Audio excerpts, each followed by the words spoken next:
Halo semuanya, hari ini saya kembali untuk membacakan renungan harian kita yang terambil dari buku This Day in Baptist History 2, edisi 1 Oktober 2025. Dan tentunya yang akan saya baca dari buku This Day in Baptist History.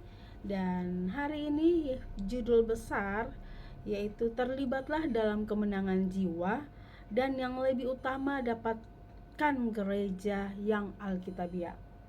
Nah, firman Tuhan yang bisa kita baca terdapat di dalam Lukas pasal 14 ayat 26 sampai 33. Judulnya, harga apa untuk misi? Banyak orang saat ini entah bagaimana menganggap misi luar negeri sebagai hal yang romantis dan glamor. Tetapi sebenarnya tidak demikian. Ketika para misionaris baptis fundamentalis dengan setia melakukan perjalanan dalam upaya untuk mengumpulkan dukungan, keuangan, dan doa, mereka sering hampir putus asa. Apa yang dengan jenaka mengatakan bahwa perjalanan penggalangan dana misionaris atau deputasi adalah suatu masa waktu yang tidak diketahui akan berlangsung berapa lama untuk menelpon, menulis, dan mengunjungi sejumlah gembala yang tidak Anda kenal. Mengemudi di jalan asing dalam kondisi luar biasa pada jam-jam yang tidak wajar. Tinggal bersama orang-orang yang belum pernah Anda temui dan makan makanan yang tidak Anda kenal. Untuk meyakinkan gereja-gereja yang Anda tidak pernah kunjungi sebelumnya untuk mendukung seorang misionaris yang tidak mereka kenal untuk pergi ke ladang kemana dia belum pergi. Untuk melakukan pekerjaan yang belum dia lakukan dalam bahasa yang tidak diketahuinya, dengan dana yang tidak dia miliki. Tentunya pernyataan ini mengandung banyak kebenaran, tetapi turun ke lapangan hanyalah permulaan. Begitu berada di lapangan, seseorang bertemu dengan oposisi, budaya yang aneh, bahasa yang sulit, iklim yang rumit, dan seringkali bahaya fisik yang tidak dapat diprediksi. Namun pencobaan di zaman modern kita tidak dapat dibandingkan dengan bahaya yang menyelimuti para misionaris di pertengahan abad ke-19. James Landrum Holmes lahir di Preston County, Virginia Barat pada tanggal 16 Mei 1836. Anak laki-laki itu dibesarkan dalam kepercayaan Metodis dan terus demikian sampai seorang memperkenalkannya pada salinan buku Richard Fuller, Baptist and Communion. Holmes muda memeluk doktrin Baptis sejak saat itu dan mendaftar di Columbia College di Washington DC. Tidak diragukan lagi dia mendengar banyak tentang misi di sekolah yang didirikan oleh Luther Rice itu. Dan dia mendaftar di bawah Badan Misi Luar Negeri Baptis Selatan untuk melayani Tuhan di Cina. Dia lulus dari perguruan tinggi pada bulan Juni 1858 dan bulan berikutnya menikah dengan Nona Sally Little. Setelah ditunjuk oleh Badan Misi, James dan Sally berlayar ke Cina pada tanggal 21 Agustus 1858. Kaum Baptis Selatan baru saja membuka pekerjaan di Provinsi Santung, dan James serta Sally Holmes mengunjungi daerah itu pada bulan Mei 1859. Pekerjaan baru itu dikenal sebagai Misi Cina Utara. Cina baru saja berperang dengan Inggris dan Prancis. 18 bulan setelah perang, Tuan dan Nyonya Holmes bersama pasangan misionaris baptis lainnya, keluarga G.B. Hartwell, menetapkan tempat tinggal mereka di Chivo, sebuah pelabuhan perjanjian. Tragisnya, dengan berakhirnya perang melawan Inggris dan Prancis, perang saudara dimulai. Dalam sejarah Tiongkok, perang ini dikenal dengan nama pemberontakan Taiping.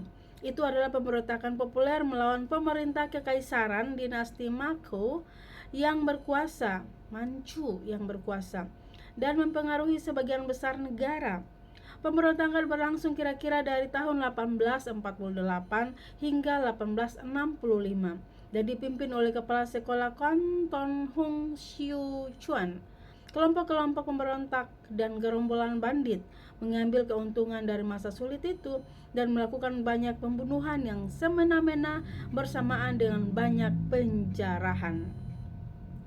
Pada tanggal 1 Oktober 1861, ketika para perampok mendekati Chifu, Tuan Holmes pergi bersama pria lain ke kamp pemberontakan untuk menjadi perantara demi keamanan kota mereka. Dia tidak pernah kembali dan 8 hari kemudian tubuhnya ditemukan. Selama masa perintisan misi itu, banyak prajurit salib yang gagah berani kehilangan nyawa mereka dalam bahaya perjalanan dan sebagai korban penyakit. Namun Tuan Holmes harus diingat sebagai seorang martir misioneri yang meninggal dalam upaya gagah berani untuk menyelamatkan orang lain. Nyonya Holmes ditinggalkan sebagai seorang janda dengan seorang putra kecil untuk dibesarkan. Namun kemudian ia pindah ke Tongzhou. Dia tinggal di Tiongkok selama 20 tahun dalam pengabdiannya untuk melayani Sang Juru Selamat. Cina adalah tempat pembunuhan tragis banyak misionaris lainnya. Atau di dalam kurungnya. Untuk kisah para martir lain di Tiongkok, lihat 10 Februari dan 20 Juli dalam volume ini dan 25 Agustus dalam volume 1. Ternyata di situ ada kisah yang dicatat juga ya.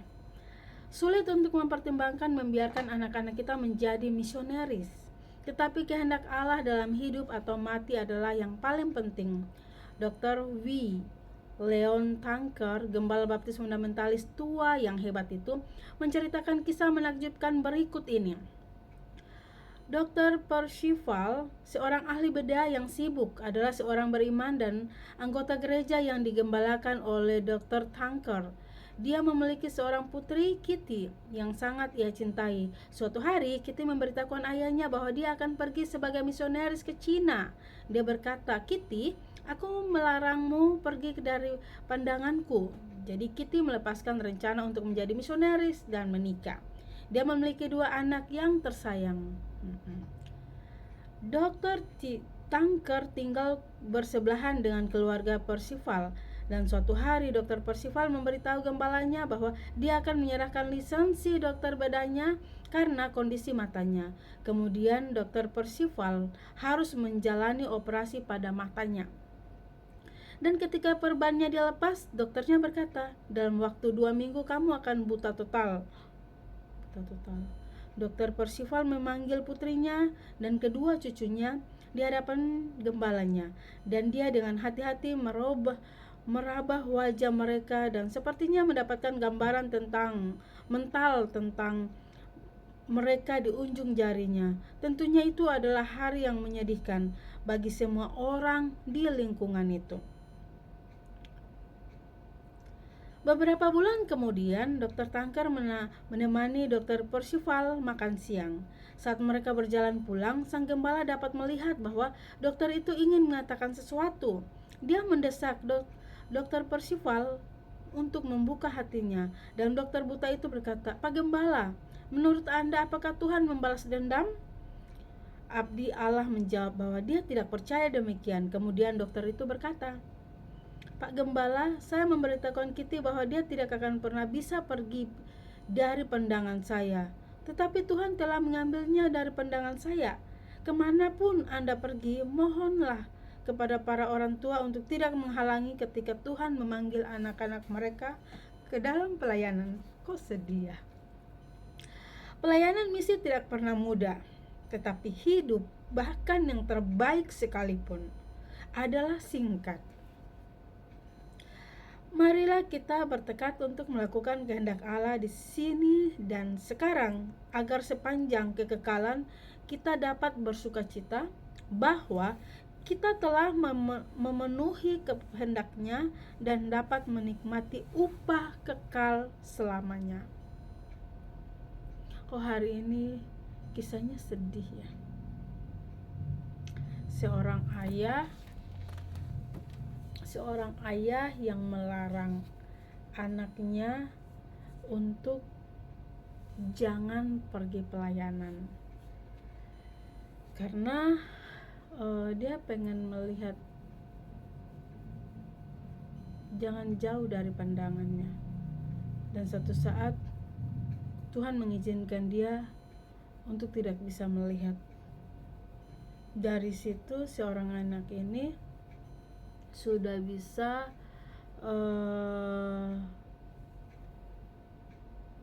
seorang ayah ini dengan sendirinya dia mungkin rasa bersalah dengan keputusan yang telah dia berikan kepada anaknya.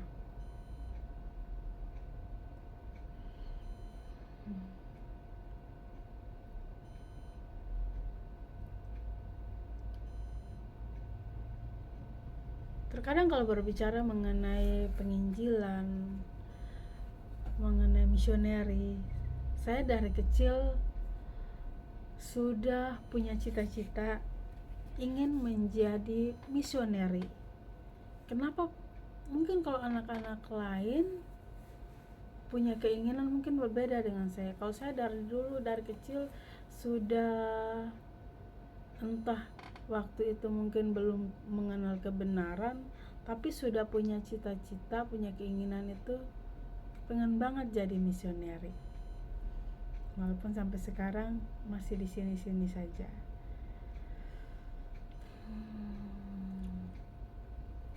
Nah, orang yang jadi misioneri itu adalah orang yang sudah memberikan hidupnya untuk Tuhan. Mereka menyerahkan hidup mereka untuk Tuhan. Mereka tidak memandang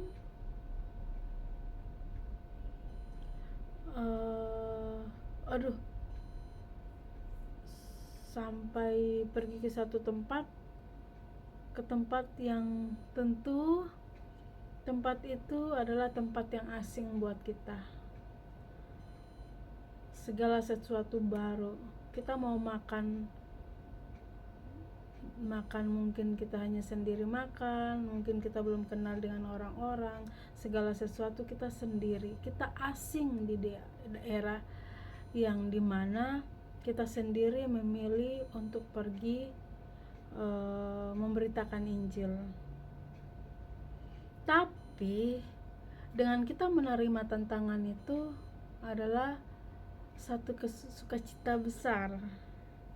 Kalau menurut saya satu sukacita besar, kita dikirim pergi ke satu daerah yang benar-benar kita nggak tahu apa-apa, kita tidak mengenal orang-orang di sekitar itu. Bagaimana cara kita supaya kita bisa meletakkan kepala, bagaimana cara kita supaya kita bisa berkomunikasi dengan orang. Bahkan satu saat orang-orang yang awalnya menjadi asing, satu saat itu mereka adalah orang-orang yang dekat dengan kita.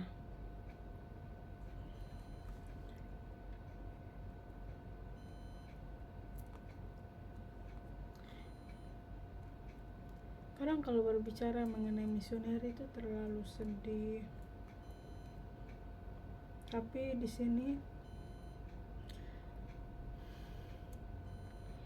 saya selalu semangat kalau melihat teman-teman atau adik-adik junior saya yang aktif dalam ladang pelayanan Tuhan. Mereka mau mengambil keputusan untuk melayani Tuhan dengan hati mereka tanpa mereka memikirkan keluarga atau apapun itu. Sebenarnya itu adalah sangat bagus. Yang penting hati mereka sudah ada keinginan mau melayani Tuhan. Kita jangan pernah takut dengan yang namanya kesusahan. Karena apa? Tuhan pasti memelihara kita. Tuhan pasti menjaga kita. Asalkan hati kecil kita mau memberikan buat Tuhan. Jangan pernah memikirkan harus punya uang yang banyak, harta yang melimpah. Tapi yang penting hati kita mau berikan buat Tuhan, itu udah bagus.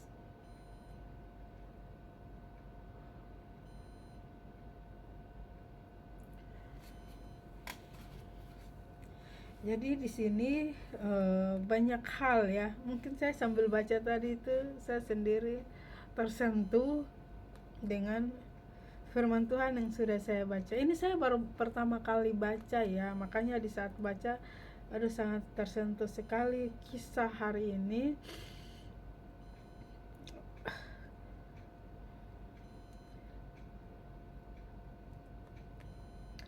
Sebenarnya kisah hari ini itu menyadarkan saya pribadi, mengajarkan saya pribadi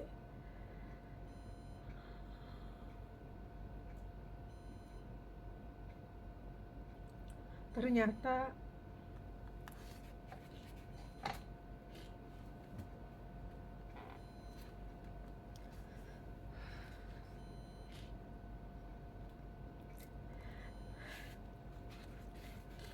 ini kisah apa namanya ya, kisahnya ini hampir 11-12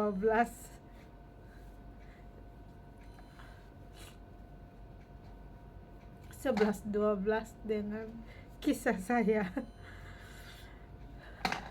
di mana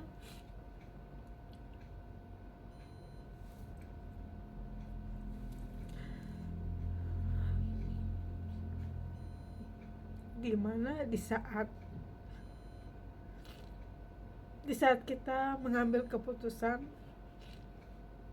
untuk mengikut Tuhan, disitulah kita dibuang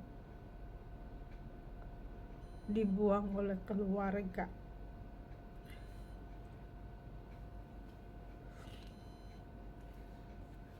Ini saya mengingat masa lalu saya yang waktu saya mengambil keputusan untuk belajar Alkitab. Saya mengambil keputusan untuk mau terjun ambil bagian dalam pelayanan. Di saat situlah saya diusir dari keluarga,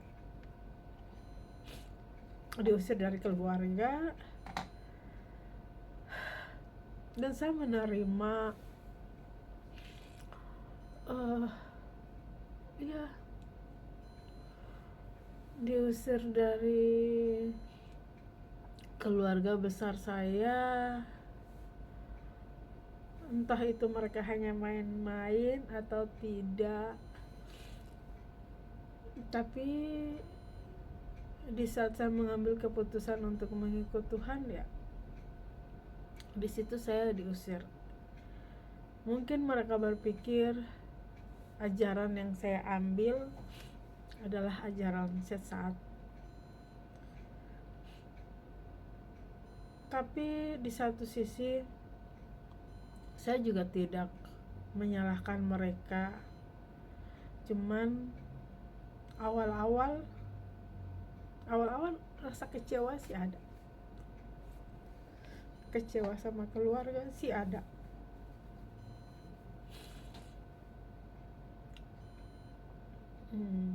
Saya sampai putus komunikasi sama keluarga itu lama.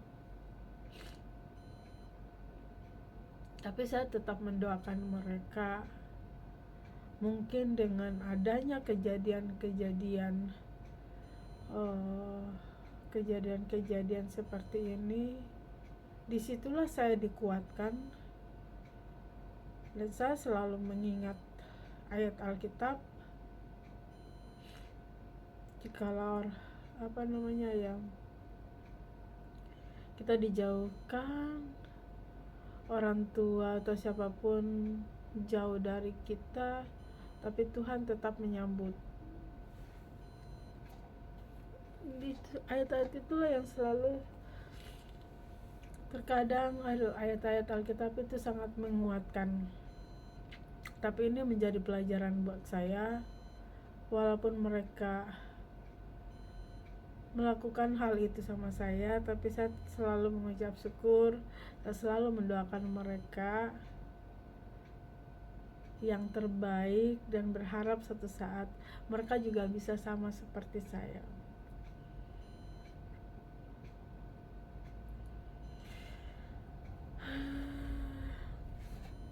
Jadi kalau ada mau komentar-komentar yang lain atau mau mendengarkan kisah-kisah misionaris yang lain, bisa langsung saja di komentar ya.